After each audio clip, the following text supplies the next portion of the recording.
1569နှစ်လူတော်ဝါကောဇတက္ကရာ1389ခုနှစ်တဘူရဲလာကျော်3ရက်18ရက်2026ဘုရုပိကောင်းမြတ်တဲ့ညချမ်းကာလအခါသမယမှာတိုက်ခွဲ30နှစ်သေဟုဟောရာကံနွေရုတော်ရဓမ္မယေတာကျောင်းတိုက်အတွင်း၌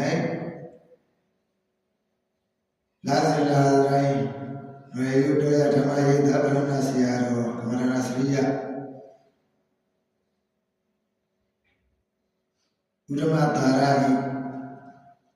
မေတ္တာရိပ်ခိုလုံပြီးတော့ဆရာတော်ဘုရားဦးစီးကျင့်ပါအပ်တဲ့ယနေ့လေဘယ်တူ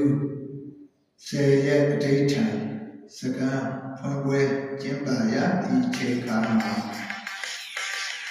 အနည်းငယ်ဟောရကရာနိုင်ကြအောင်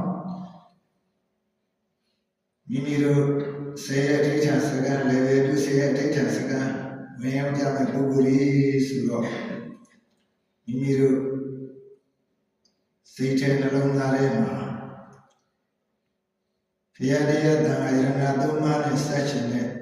ရဏ on site ပြီးတော့ရတယ်ဆရာတော်ကအဲ့ on site ပြီးပြီးတော့ pass ပြီးပြီးတော့ပို့တယ်ဒါဆိုရင်ပေါ်လာမယ်စသဖြင့်ဥဣဒါစီရီယမဟာနာကဗမာနိုင်ငံမှာသူဒီဘာပဲရှိတယ်ဆရာတော်ကြီးသူကြီးရောပဲအဲ့တော့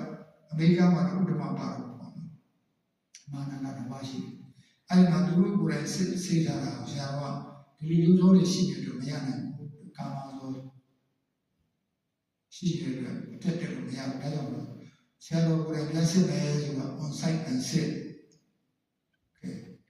ကဲ on site and sit ဒီမှာ pass ပြီးတဲ့ကောင်ဘူပါ level 1A ဆရာတော်ကစစ်ထားဦးဇင်းတော်ကအတက်ပြန်ထားတယ်အဲ့တော့အနေနဲ့ရကပွဲကြီးဌာနချုပ်ပွဲကြီးတွေမှာဝတ်စီတရား20အဲ့လိုစတဲ့စုပြီးတော့ on site ရဲ့ဆေးပြီးတော့ level 1A level 1A ဦးဇင်းတော် level 1ရဲ့ပထမဆုံးရဲ့ကိုဆရာတော် level 1A ဆိုပြီးတော့နိုင်ဝက်ပြပါတယ်အဲ့ဒါ9ရက်တော့ပြတယ်နဲ့တစ်စက္ကန့်တော့ညာအောင်တဲ့လူ level 1B ဆိုပြောင်းတယ်အဲ့ဒါလည်း9ရက်ပဲအဲ့လိုစစ်သွားတဲ့ကောင်မှာ B ကျတော့တနားရပြတနားပြနဲ့ရုပ်လွတ်တယ်ကာမဆို